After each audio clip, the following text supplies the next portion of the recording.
السلام علیکم ورحمۃ اللہ وبرکاتہ۔ الحمدللہ آپ سب خیریت سے ہوں گے، اللہ ہم سب کو اپنی حفظ و امان میں رکھے۔ دیکھیے، جب قرآن کی ایک آیت ہے جسے میں پڑھتی ہوں تو لگتا ہے گا کہ اس کی سمجھ آ جائے ہم سب کو تو ہمارے لیے آخرت کی زندگی بہت آسان ہو جائے گی۔ کہ اللہ رب العزت فرماتے ہیں کہ ہر گناہ معاف ہو جائے گا پر شرک معاف نہیں ہوگا، اور وہ کام ہم لوگ بہت آسانی سے کر لیتے ہیں۔ دیکھیے، دنیا میں اگر ہمارے ماں باپ نہیں پڑھے لکھے ہوتے ہیں تو جب ہم پڑھ لکھ جاتے، دنیا کا علم حاصل کر لیتے ہیں، اور جب ماں باپ کوئی ایسا لفظ بولتے ہیں جو صحیح نہیں ہوتا تو ہم انہیں صحیح کرواتے ہیں کہ ایسے نہیں، ایسے ہوگا، ایسے بولا جائے گا۔ لیکن وہی جب دین کی بات آتی ہے تو ہم اتنے ناسمجھ ہو جاتے ہیں کہ اگر ماں باپ نہیں بھی پڑھے لکھے ہیں، نہیں بھی انہیں دین کا علم ہے، لیکن جو کچھ بھی وہ کر رہے ہوتے ہیں، ہم ان کے ساتھ ساتھ وہ چیز اتنے یقین کے ساتھ کرتے ہیں کہ میرے ماں باپ کرتے ہیں تو یہ چیز صحیح ہے۔ تو اللہ رب العزت فرما رہے ہیں کہ آخرت کے دن کوئی نفس کسی نفس کے کام نہیں آئے گی، کوئی جان کسی جان کے کام نہیں آئے گی، اور نہ کسی کی سفارش قبول کی جائے گی، اور نہ ہی کسی کے بدلے کوئی چیز لے کر ان کی جان چھوڑی جائے گی جو شرک میں مبتلا ہوں گے۔ جو لوگ دنیا میں لوگوں اللہ کے ساتھ وسیلہ بناتے ہیں کہ ان کے ذریعے ہمارے لیے آسانی ہو جائے گی، یہ ہمارے لیے آخرت میں اللہ سے بات کر لیں گے۔ تو ہمیں زندگی ہے تو الحمدللہ ہمیں قرآن کو سمجھنا ہے کہ اللہ رب العزت ہم سے کیا فرما رہے ہیں۔ ایک دم واضح طور پر اللہ رب العزت نے فرما دیا کہ کوئی نفس کسی نفس کے کام نہیں آئے گی، اور نہ کسی کی سفارش قبول کی جائے گی۔ اتنا ایک دم کلیئر اللہ رب العزت نے ہمیں فرما دیا۔ تو اگر ماں باپ آگ میں جا رہے ہیں اور ہم دیکھ رہے ہیں ان کو جاتے ہوئے تو ہم تو انہیں بچائیں گے نا۔ ایسا نہیں ہے کہ وہ جا رہے ہیں تو چلو ہم بھی ان کے پیچھے چل پڑیں۔ ہمیں اگر ہم وہ نہیں علم حاصل کر سکے، اگر اللہ نے ہمیں موقع دیا تو ہم اس کو سمجھیں۔ آج دیکھیں دین اتنا آسان ہے کہ ہر کسی کے ہاتھ میں، موبائل میں ہر کچھ ہے۔ انسان کے پاس اگر وقت ہوتا ہے تو انسان اس ریلز وغیرہ یہ سب دیکھنے میں لگ جاتا ہے۔ اگر وہی ٹائم اگر انسان صحیح چیزیں سیکھنے میں، سمجھنے میں لگا دے تو اس کی دنیا بھی آسان ہو جائے انشاءاللہ، اور آخرت میں تو اللہ رب العزت نے الحمدللہ وعدے کیے ہیں بندے سے۔ تو ہمیں اس دین کو سمجھنا کہ آج جس کی اللہ رب العزت اتنی خوشخبریاں سنا رہے ہیں کہ تم سب وہم فیہا خالدون، تم اس جو اللہ رب العزت نے جنت تیار کی ہے اس کی اللہ رب العزت خوشخبری سنا کر فرماتے ہیں کہ وہم فیہا خالدون، تم اس میں ہمیشہ رہو گے۔ تو ہمیں جو چھوٹی سی زندگی ہے دنیا کی، ہم اس پر اتنی محنت کرتے ہیں، اور جو نہ ختم ہونے والی زندگی اس کے لیے ہمیں کوئی فکر ہی نہیں ہے کہ اللہ رب العزت اس میں ہمیں کیا فرما رہے ہیں۔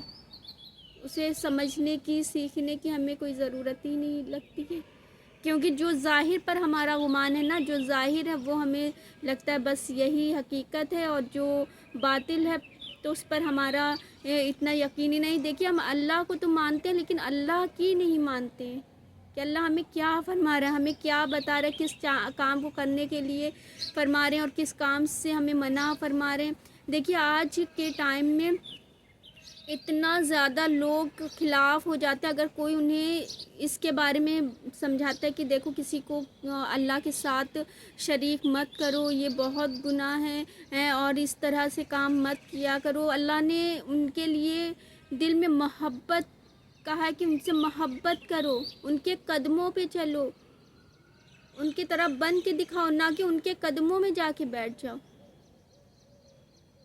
کہ آپ ہمارے لیے اللہ سے بات کر لیجئے، کہ ہماری تو کوئی سنی نہیں جا رہی۔ یہ تو ایسا لگ رہا ہے کہ جیسے شکایت کر رہے ہیں ہم جا کر کسی سے اللہ کی، کہ ہماری تو کوئی نہیں سنی جا رہی۔ آپ سے اللہ اتنی محبت کرتا ہے تو آپ اللہ سے ہمارے لیے دعائیں کر دیجئے۔ دیکھیے، ہم اتنی خوبصورت امت ہیں، اتنی خوبصورت کہ انبیاء، اولیاء، صدیقین، صادقین اس امت میں آنے کی خواہش کرتے تھے کہ کاش کہ ہم محمد کی امت میں سے ہوتے، اور آج محمد کی امت کا یہ حال ہے کہ چھوٹی چھوٹی چیزوں میں ذلیل ہو رہا، خوار ہو رہا، غیر اللہ کے قدموں میں جا کر گر جا رہا ہے۔ آج امت کا یہ حال ہے کہ جو دنیا سے چلے گئے ہیں ہم ان کے لیے دعائیں کر سکتے ہیں، نہ کہ ہم ان سے اپنے لیے دعائیں کروا سکتے ہیں۔ وہ دن آخرت کا دن ایسا ہوگا جس دن نبی تک کہہ اٹھیں گے یا اللہ مجھے صرف اپنا سوال ہے، مجھے کسی کا سوال نہیں ہے کہ میری جان تو بخش دے۔ وہاں کہاں یہ چھوٹے موٹے وسیلے اتنے انسان جہاں پر اس کو آسانی دکھ رہی وہاں بھاگتا چلا جا رہا ہے، ایسے ہی بیٹھ گئے ہیں لے کر کوئی چیزیں تھوڑی سی، اور ان کے پاس لوگ پڑے رہتے ہیں ان کے قدموں میں کہ ہاں آپ ہی ہمارے لیے آسانی کر دیجیے۔ کس طرح سے لوگوں نے دنیا میں وسیلہ بنا رکھا ہے۔ ایسا نہیں کہ یہ کام میں نے نہیں کیا، میرے شوہر بھی اس چیز کو بہت مانتے اور میں نے بھی یہ کام کیا جب عقل ہی نہیں تھی اتنی کہ لوگ تو ہاتھ اٹھا کر دعائیں کرتے ہیں۔ جو حقیقت ہے میں آپ لوگوں سے وہ چیز میں یہ نہیں کہوں گی کہ میں بہت اچھی تھی، الحمدللہ اللہ نے مجھے موقع دیا، میں نے دین کو سمجھا، میں نے یہ نہیں سوچا کہ میرا شوہر جو کر رہا ہے وہی صحیح ہے یا میرے باؤزاد جو کرتے تھے، میرے دادا دادی نانا نانی جو کچھ بھی کرتے تھے وہ سب صحیح نہیں۔ میں نے خود سوچ سمجھا دین کو کہ دین آخر ہمیں کیا سمجھا رہا ہے۔ میں نے تو اس جگہ پر جا کر مزار پر ایسا نہیں کہ میں نہیں گئی، میں نے تو وہاں پر جا کر خود سجدہ تک کیا، اللہ اکبر کہ اللہ مجھے معاف کر دے۔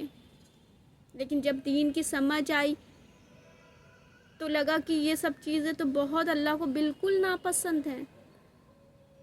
ایسا نہیں ہے کہ کوئی نے مجھے زبردستی کی کہ تم کو یہ چیز سمجھنی ہوگی، یا میرا گھر کا ماحول اتنا زیادہ دینی ہو، یا پھر میرا شوہر کہے کہ نہیں تمہیں قرآن کو سمجھنا ہے، کوئی مجھ پر کوئی تنبیہ نہیں، بلکہ مجھے تو اتنا وقت ہی نہیں ہوتا تھا میرے پاس کہ میں دین کو سمجھ سکوں۔ بوٹیک کا کام کرتی تھی میں، ایسنسریز کا کام کرتی تھی، on line dresses on line میں سیل کرتی تھی، اتنے سارے کام، اپنا چھوٹا بچہ اس کو بھی دیکھنا ہے کہ مجھے دن میں وقت ہی نہیں ملتا تھا، اور پھر اس کام کے لیے مارکیٹ بھی جانا۔ وہ سارے کاموں میں سے اصل میں ان کاموں سے ہی مجھے دین کی سمجھ آئی۔ کبھی کبھی ایسا ہوتا ہے کہ آپ کو دنیا کے کاموں سے ہی دین کی سمجھ آ جاتی ہے، آپ اللہ کے قریب ہو جاتے ہیں۔ تو میں تہجد میں اٹھ کر نماز پڑھتی تھی، پھر میں قرآن کو سمجھتی تھی۔ آن لائن کلاسز بھی لینے کا سوچا لیکن میرے پاس وقت نہیں تھا اس ٹائم پر کہ جو ٹائم ہو میں اس ٹائم پر کلاسز لے سکوں۔ میں ڈاؤن لوڈ کر لیتی تھی ویڈیو کو، اور پھر رات میں تہجد کے بعد میں قرآن کھول کر سمجھتی تھی کہ اللہ ہم سب کو کیا سمجھانا چاہتا ہے۔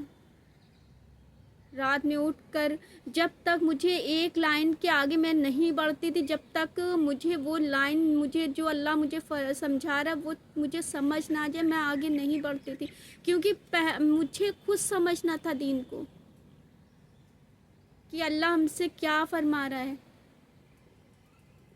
راتوں میں اٹھ کر بے چین ہو جاتی تھی کہ اب آج مجھے اور آگے سمجھنا ہے کہ اللہ ہم سے کیا فرما رہا ہے، اور جیسے جیسے بڑھتی گئی ویسے ویسے دین کی جو دنیا کی حقیقت ہے وہ سمجھ آتی گئی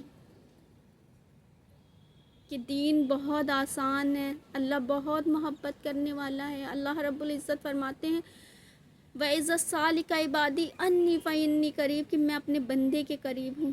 اے نبی جب بھی تجھ سے میرا بندہ پوچھے فَإِنِّي قَرِيبٌ کہ میں اس کے قریب ہوں، اجیب دعوت الداعی اذا دعان کہ جب بھی میرا بندہ مجھ سے مانگتا ہے میں اسے دیتا ہوں۔ پھر فرماتے ہیں کہ فَلْيَسْتَجِيبُوا لِي کہ اس سے بھی چاہیے کہ میرے حکموں کو مانے۔ اللہ کے حکم کیا ہیں کہ اللہ رب العزت فرماتے ہیں کہ ہر گناہ معاف ہو جائے گا لیکن شرک معاف نہیں ہوگا، میرے ساتھ کسی کو نہ شریک کرو۔ اے میرے بندے، میں تجھے تیری ماں سے 70 گنا زیادہ محبت کرتا ہوں، میں تیری شوق سے بھی زیادہ قریب ہوں۔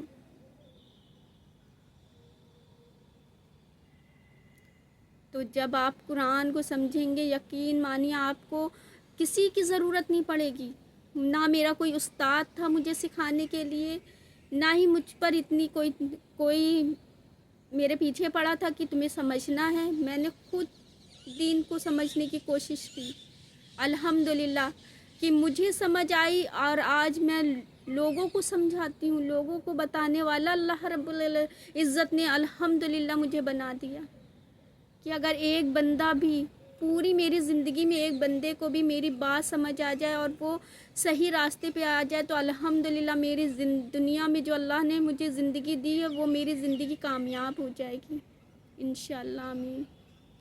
تو بس اسی کوشش میں لگی ہوں کہ جب اللہ کے راستے میں نکلی ہوں تو انشاءاللہ اللہ مجھے بھی ہدایت دے اور میرے ذریعے لوگوں کو بھی، میری کوششوں سے لوگوں کو بھی اللہ ہدایت دے۔